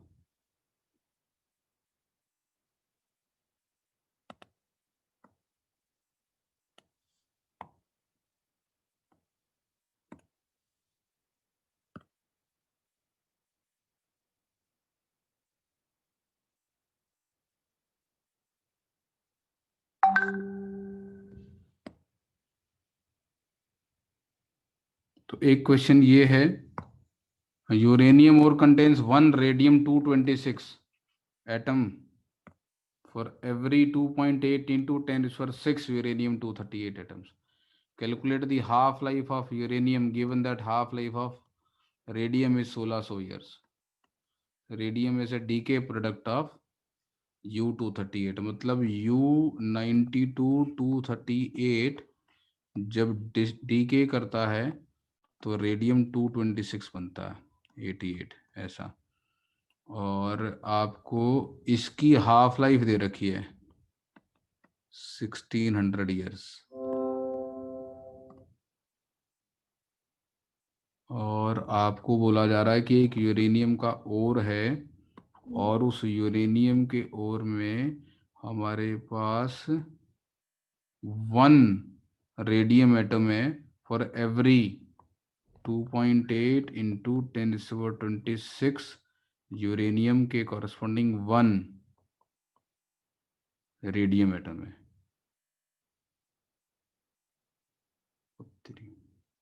Calculate the half life of U238 given that half life of radium is इतना।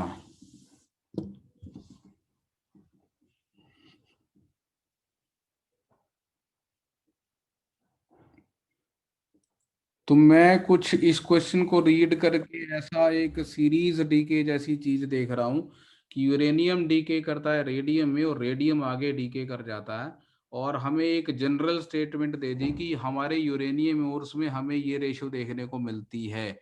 इसका मतलब ये है कि ये रेशो ऑलमोस्ट फिक्स रहती है। इसका मतलब ये है कि इस समय पर यूरेनियम का जो रेडियम में कन्वर्जन का रेट है वही रेडियम का आगे डिसइंटीग्रेशन का रेट होगा। तो यूरेनियम का जो कन्वर्जन का रेट होगा वो lambda of uranium into concentration of uranium, और जो रेडियम का डिसइंटीग्रेशन का रेट है वो lambda of radium into concentration of radium के बराबर होगा।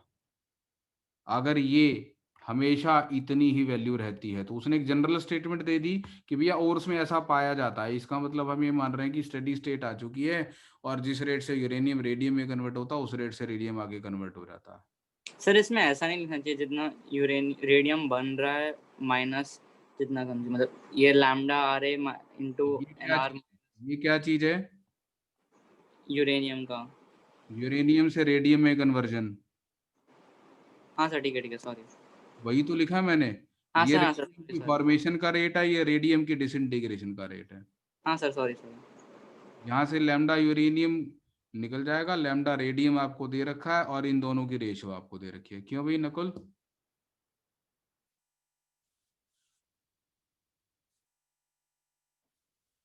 हो जाएगा क्या?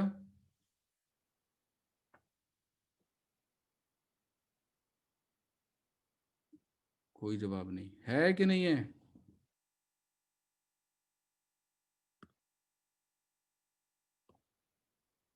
छोड़ के ही चला गया नकुल तो मीटिंग को लगता है।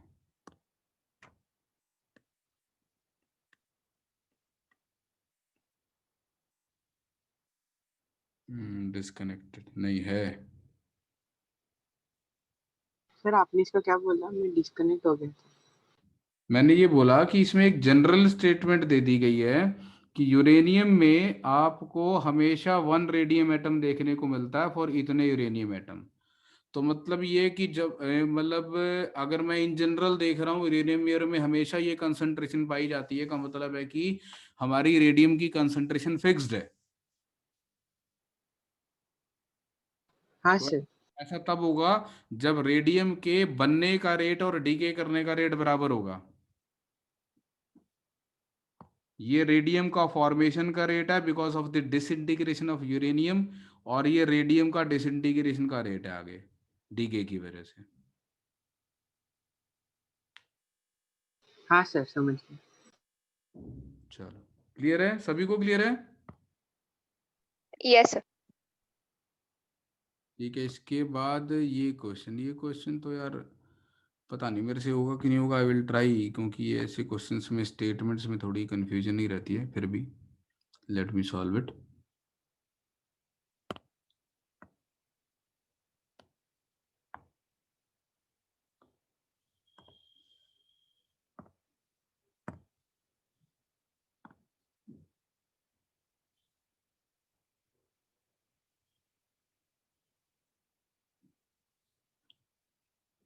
हिमांशु क्वेश्चन पोस्ट कर दे यार, फोटो मैं ढूंढ नहीं पाऊंगा, क्वेश्चन पोस्ट कर दे, ऐसे नंबर डालेगा तो नहीं मिलेगा।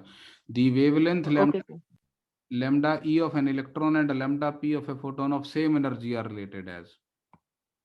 इलेक्ट्रॉन और फोटोन की सेम एनर्जी दे रखी है, कौन सी एनर्जी? तो मुझे ऑप्शंस को देख के काइनेटिक एनर्जी लग रहा है। तो लैम्डा की value h by under root 2m e, और फोटोन की लैम्डा की वैल्यू h बाय e होता है ना, h c बाय लैम्डा, तो lambda is h C by e. अब दोनों की ई सेम है,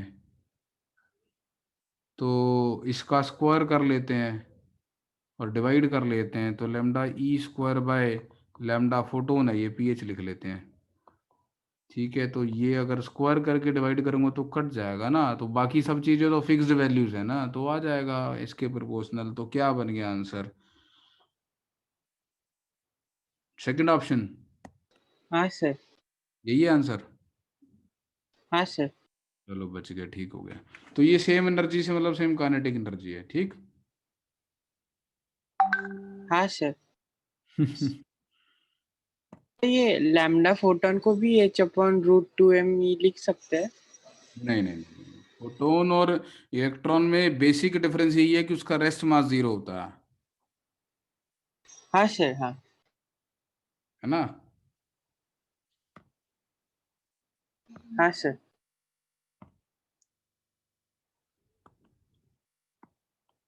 ठीक है, ये तीसरा भी बताऊं क्या? हाँ सर। इसमें यार मुझे कुछ बताने लायक लग तो नहीं रहा, ये कुछ फोर्स की जगह ये तो पोटेंशियल लगा लिखा हुआ दिख रहा है मेरे को। तो आर स्क्वायर लेना है या आर लेना है, क्या करना है? एक मिनट में ले आता हूँ जरा, स्क्रीन पे क्वेश्चन सारे पढ़ लेंगे।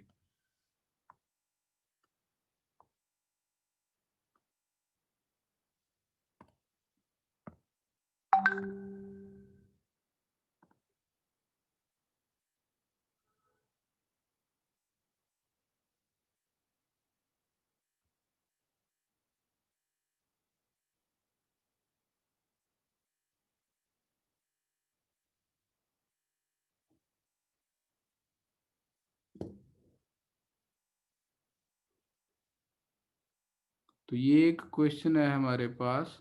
The deuteron is bounded by nuclear forces just as hydrogen atom is made up of proton and electron bound by electrostatic forces. अब ये कह रहा है कि अगर हम कंसिडर करें force between the neutron and proton inside a deuteron in the form of a coulomb potential with an effective charge E dash, and we assume that this is force, estimate the value of E prime by E given that binding energy is 2.2 million electron volt। तो मुझे कुछ बहुत अच्छा समझ में तो नहीं आ रहा, बट मेरे को पहली बात तो ये एनर्जी लग रही है देखने में। तो मैं इसको एनर्जी को 1/4πε0 ई प्राइम स्क्वायर्ड बाय आर की वैल्यू 2.2 मिलियन इलेक्ट्रॉन वोल्ट ले लेता हूँ, और उसकी जो बाइंडिंग एनर्जी होती है वो 1/4πε0 ई स्क्वायर बाय 2r होती है हाइड्रोजन एटम की, जो कि 13.6 इलेक्ट्रॉन वोल्ट के बराबर होती है। U/2 के बराबर ही होती है ना।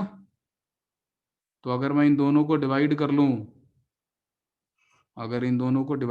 तो ई प्राइम स्क्वायर्ड बाय ई स्क्वायर्ड और एक 2 और बच जाएगा, इसकी वैल्यू 2.2 मिलियन इलेक्ट्रॉन वोल्ट यानी इंटू 10⁶ अपॉन 13.6 बच जाएगी। तो यहाँ से ई प्राइम बाय ई की वैल्यू निकल जाएगी मेरे पास रफली square root of 2.2 into 10⁶ upon 13.6 का डबल, ऐसा कुछ आंसर। हाँ भी देख,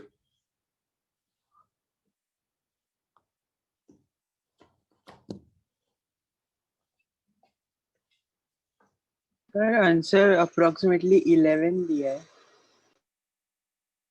11 खाली 11? हाँ सर। अभी ये मिलियन इलेक्ट्रॉन वोल्ट है, वो खाली इलेक्ट्रॉन वोल्ट है यार, है ना। अच्छा, आर भी तो डिफरेंट होगा ना, आर भी तो डिफरेंट होगा। तो एक बार क्वेश्चन दिखाओगे? ये रहा, कुछ गड़बड़ कर दी मैंने। आर डिफरेंट लेना पड़ेगा, उसमें आर 0.5 एंगस्ट्रॉम लूँ, इसमें आर क्या 10⁻14 या -15 मीटर लूँ। आर मैंने गलत किया, मेरी माई बैड, मैंने कैलकुलेशन में गड़बड़ की, मैंने आर गलत लिया है।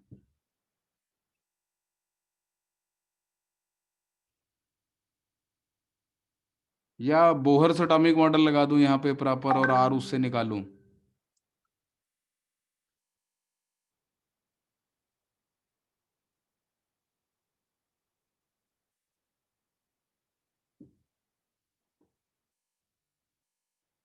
तो अगर बोहर एटॉमिक मॉडल लगा दूं तो आर एलिमिनेट हो जाएगा और ग्राउंड स्टेट की एनर्जी निकल जाएगी। किसी को याद है फॉर्मूला? हाँ भाई, क्या होता है वो? -n² h² अपॉन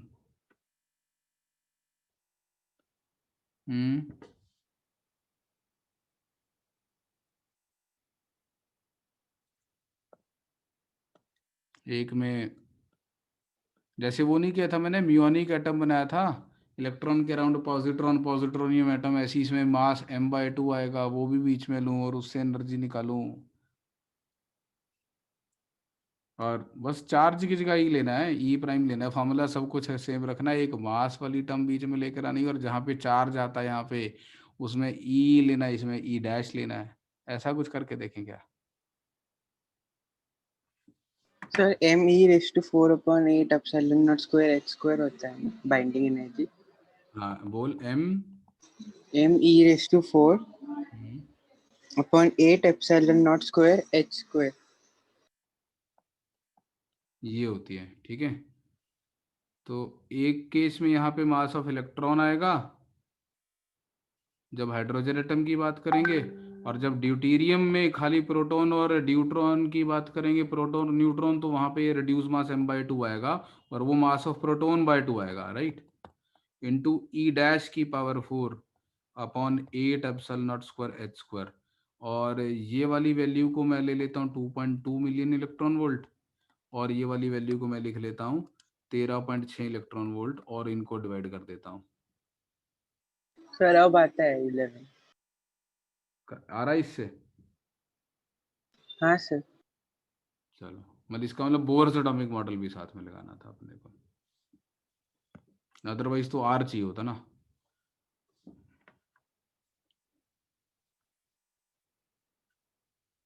ठीक है जी, चलो। सर मिरर आइसोबार क्या होता है? हम्म, मिरर आइसोबार क्या होता है? पता नहीं, mirror isobar, never heard of this. A और जेड इंटरचेंज हो जाते ए और जेड हैं, इंटरचेंज हो जाते हैं। इंटरचेंज हो जाते हैं। सर एक सेकंड चेक करता हूँ। ये किसने भेजा क्वेश्चन? मेरे को ध्यान, नाम मैंने सेव नहीं किया। 9969628902, तुम में से सर कोई? सर मेरा है सर। सार्थक? हाँ सर सर वो यूनिफॉर्म मैग्नेटिक फील्ड वाला। हाँ हाँ सर, इसमें सर मुझे थोड़ा दिक्कत हो रही है कि सर मैंने पहले BLV इक्वल टू -LdI/dt लिखा, उसके बाद सर यही मेथड अडॉप्ट करने का कि di/dt और v को लिख लेंगे dx/dt, तो i को x के टर्म्स में निकाल लेंगे। ये तो किया हुआ ना हमने इंडक्टर में ऑसिलेशंस। हाँ सर, बट इसमें मुझे प्रॉब्लम हो रही है सर कुछ। एनर्जी लिख के डिफरेंशिएट कर दे, पोटेंशियल एनर्जी लिख, काइनेटिक एनर्जी लिख, इंडक्टर की एनर्जी लिख, डिफरेंशिएट कर ले, SHM की कंडीशन आ जाएगी। Okay sir, okay sir. अब न्यूट्रॉन और प्रोटॉन चेंज हो जाते हैं, इंटरचेंज हो जाते हैं। न्यूट्रॉन और प्रोटॉन इंटरचेंज हो जाते हैं। और केमिस्ट्री वाले लेक्चर में मेरे से मत पूछो भाई केमिस्ट्री, यार मैं तो बहुत तंग हूँ केमिस्ट्री से वैसे ही। क्यों भी नकुल? सर ये बीटा फिजिक्स में आया डीके था में मुझे। फिजिक्स में आया था। मिरर हाँ आइस सर। मिरर आइसोबार का मतलब क्या है कि उनका एनपी इंटरचेंज हो जाते हैं। अच्छा, मतलब इसके नंबर ऑफ न्यूट्रॉन्स उसके नंबर ऑफ प्रोटॉन्स के बराबर है। हाँ सर। चलो नोट कर ले भाई, बाकी सब लोग भी लिख लो। ये क्वेश्चन हिमांशु ने पूछा है, इसको मैं यहाँ पे लेकर आ रहा हूँ। इतना बड़ा क्यों आ गया ये, मैंने तो डिलीट मार दिया था, चलो कोई बात नहीं।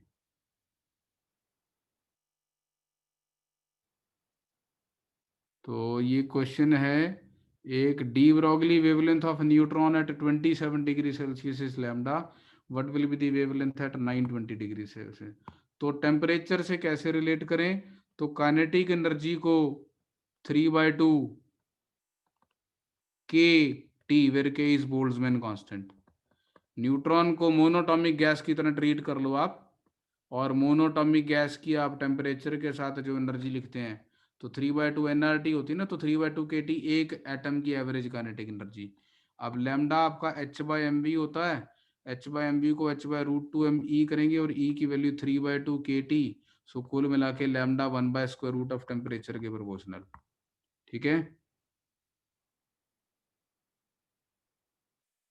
तो न्यूट्रॉन जैसे मैटर के लिए आप डी ब्रॉगली वेवलेंथ को टेम्परेचर ऑफ द सिस्टम से रिलेट कर सकते हैं बाय दिस थिंग। क्यों भी हिमांशु, क्लियर है? Yes sir. एक पुलकित ने पूछा भयानक सा क्वेश्चन, वो भी ट्राई करके देखते हैं।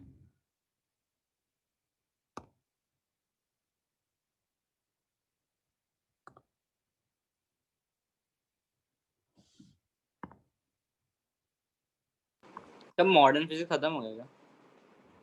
मॉडर्न फिजिक्स में हमने, अब हमारा वो रह गया, क्या कहते हैं, सेमीकंडक्टर्स, जो कि जेई मेन का टॉपिक है। एक चैप्टर रह गया सेमीकंडक्टर इलेक्ट्रॉनिक्स, तो उसकी नेक्स्ट वीक में मैं आपकी क्लासेस अरेंज करवाऊंगा। अभी मैं नहीं पढ़ाऊंगा उसको, मैं रिवीजन शुरू करूंगा, तुम्हारी एक्स्ट्रा क्लास अरेंज करूंगा मैं मॉडर्न सॉलिड्स एंड सेमीकंडक्टर्स की।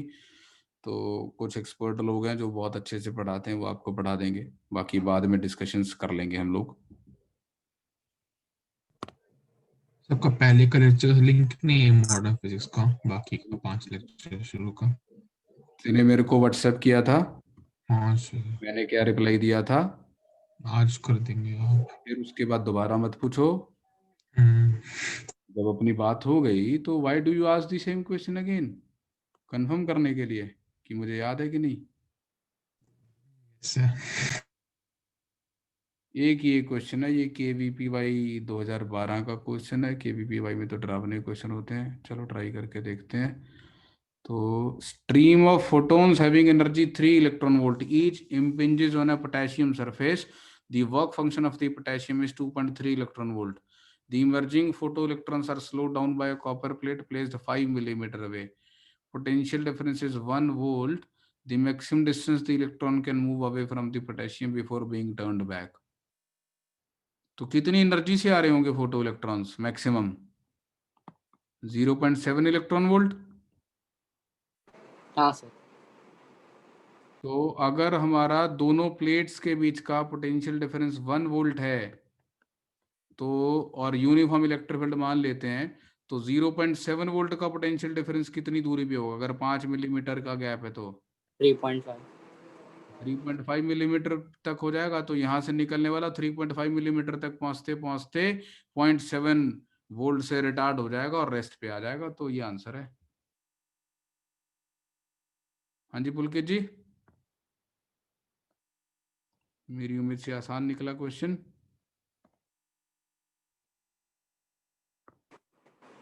उसने मैसेज किया। हाँ उसने मैसेज किया, क्या मैसेज किया नहीं समझ आया? नहीं ठीक है। उसके बाद नेक्स्ट लास्ट क्वेश्चन है कि ये, और मैंने मॉडर्न फिजिक्स की आपसे CRE शेयर कर दी है, वो सॉल्व कर लें आप, मंडे को वो डिस्कस करेंगे, मॉड्यूल सॉल्व करें। और अगले स्कोर टेस्ट में, जो प्री स्कोर टेस्ट है, उसमें जो चैप्टर्स आ रहे हैं उसके अकॉर्डिंग अपना रिवीजन प्लान शुरू करते हैं अपना। ठीक है, बाकी मैकेनिक्स में रोटेशनल मोशन को देखकर मुझे लग रहा है कि भैया आप लोगों को मेहनत करने की ज़रूरत है, तो आई विल मेक श्योर कि you practice on it. Sir वो इम्पल्स मोमेंटम इक्वेशन में थोड़ा उस वाले क्वेश्चन में डाउट आ रहा है। हाँ कोई बात नहीं, करेंगे डिस्कस ना। अभी जो करंट टॉपिक है एक बार इसको फिनिश कर दें आज। टेस्ट नहीं है तुम्हारा 7 तारीख को, उसमें मॉडर्न आ रहा है कि नहीं आ रहा है?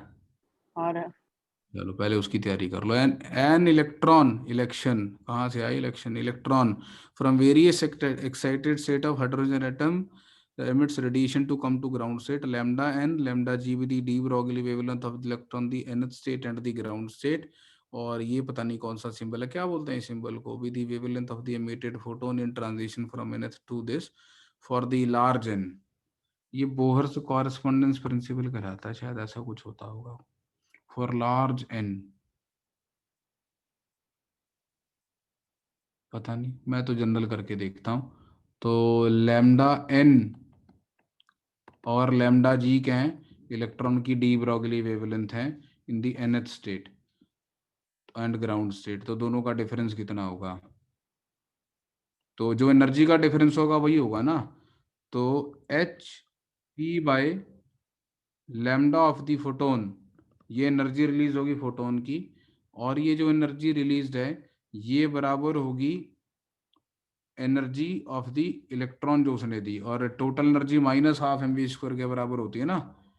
तो final energy, initial energy minus final energy, तो इनिशियल एनर्जी हो जाएगी हाफ mvn² इलेक्ट्रॉन की, इसमें से माइनस करूंगा माइनस का हाफ mvg², राइट।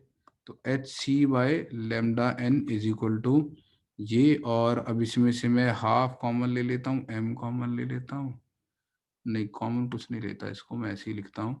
तो ये हो जाएगा half mvg² minus half mvn²।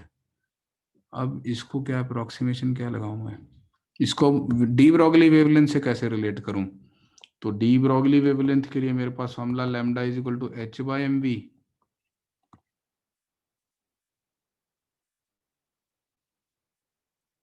तो v को मैं लैम्डा की टर्म्स में लिख दूं और यहां पर पुट कर दूं।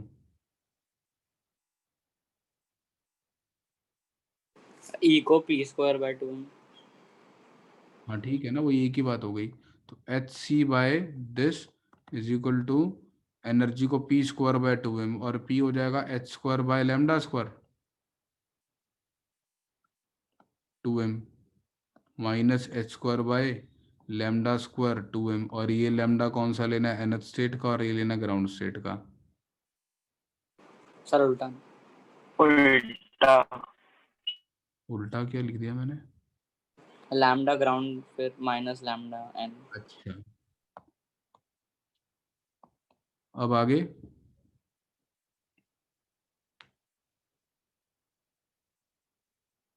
तो या तो इसके स्क्वायर के प्रोपोर्शनल लेना होगा या इसके स्क्वायर के प्रोपोर्शनल लेना होगा, ऐसा कुछ आ रहा होगा यहाँ से। लार्ज एन से क्या हो जाएगा? एन लार्ज होने से क्या चीज इग्नोर हो जाएगी, लैम्डा जी या लैम्डा एन? बताओ। जी इग्नोर हो रहा, वरना कुछ मतलब नहीं। अगर v क्या होता है? v is equal to V not Z by N, है ना। तो जितना आप आगे चलते चले जाएंगे, ठीक है ना, तो इसको रिलेट ही कर देते, बेटर रहता। मैं पहले इसको n की टर्म्स में कन्वर्ट कर लेता सारी चीज़ों को, उसके बाद अप्रोक्सीमेशन लगा लेता। खैर सोच लेते हैं, जब n लार्ज होगा तो स्पीड कम होगी, स्पीड कम होगी तो वेवलेंथ ज़्यादा होगी। तो पहले तो इसको रीअरेंज कर लेते हैं। लैम्डा n कितना आएगा? तो ये λn² lambda g² upon λn² minus lambda g² जैसा आ जाएगा। अब इसमें से हम जैसे जैसे एन लार्ज होता चला जाएगा स्पीड कम होती चली जाएगी, तो वेवलेंथ ज़्यादा होती चली जाएगी। तो lambda n is going to be greater than lambda g. और अगर ये यहाँ से छोड़ दूंगा तो ये यहाँ से कट जाएगा, तो लैम्डा जी के स्क्वायर के प्रोपोर्शनल आ जाएगा। है ऐसा कोई आंसर?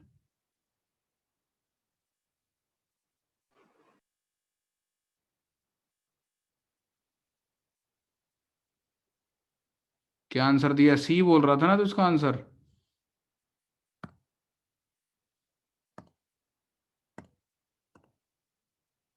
सी ऑप्शन क्लियर नहीं है, क्या है ये?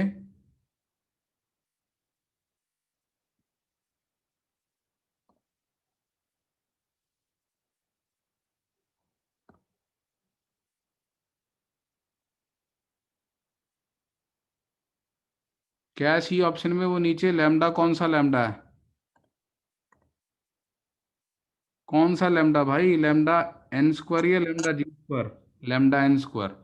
तो सर ये वो मतलब हमने ऐसे अप्रोक्सीमेशन नहीं ले सकते ना,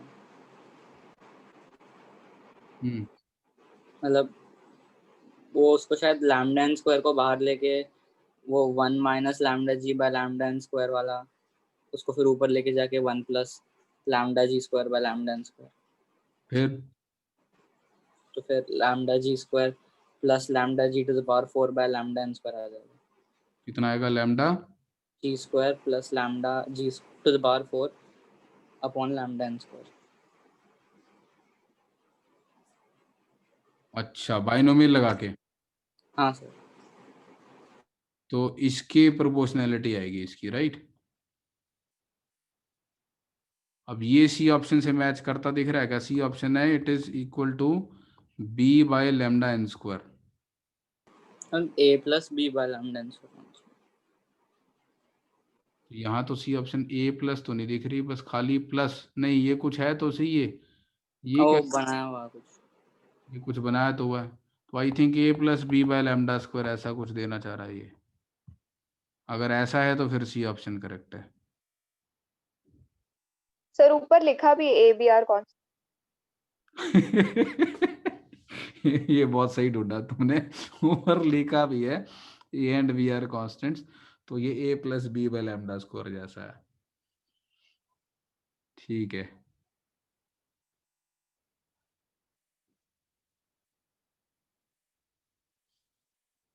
ठीक है जी, चलो आज के लिए इतना बहुत है। सर वो सीआरई पर सीआरई कितना टाइम लगना चाहिए? सीआरई तो अच्छी खासी है भाई, टाइम तो लगेगा। मॉडर्न फिजिक्स की सीआरई है, कैलकुलेशंस बहुत हैं, it will take time. Sir नहीं मतलब कितनी देर में हो जाना चाहिए एक क्वेश्चन? एक क्वेश्चन हाँ, ऑन एन एवरेज। 3 मिनट। ठीक है सर। चलो ठीक है जी। सर एक डाउट था। सर जो बीटा डीके होता है उसमें जीरो एनर्जी के इलेक्ट्रॉन्स भी मतलब रिलीज होते हैं सिग्निफिकेंट नंबर। जीरो एनर्जी के हाँ होते होंगे ना, क्यों नहीं होते होंगे? अच्छा तो ठीक है उसका सर। प्रोपोर्शन ज्यादा होता है काफी। हाँ, वो ग्राफ मैंने भी देखा था, मतलब ग्राफ ऐसा दिया रहता है उसका ना। हाँ सर वही पूछ रहा हाँ, हूँ। उसका कारण है कुछ? क्या कारण है? कुछ है, पूछ रहा हूँ। करूंगा स्टडी, ढूंढता हूँ मैं, क्योंकि मैंने ग्राफ कभी बनाया नहीं था। मैंने अभी रिसेंटली देखा था ये ग्राफ, अदरवाइज बस मुझे इतना मालूम था कि कंटिन्यूस स्पेक्ट्रम होता है। I will try to search on it कि ऐसा ही क्यों होता है। ओके। चलिए ठीक है जी। टेस्ट के लिए बेस्ट ऑफ लक, करो तैयारी। Thank you sir. Thank you sir. Thank you sir. Thank you sir. Thank you.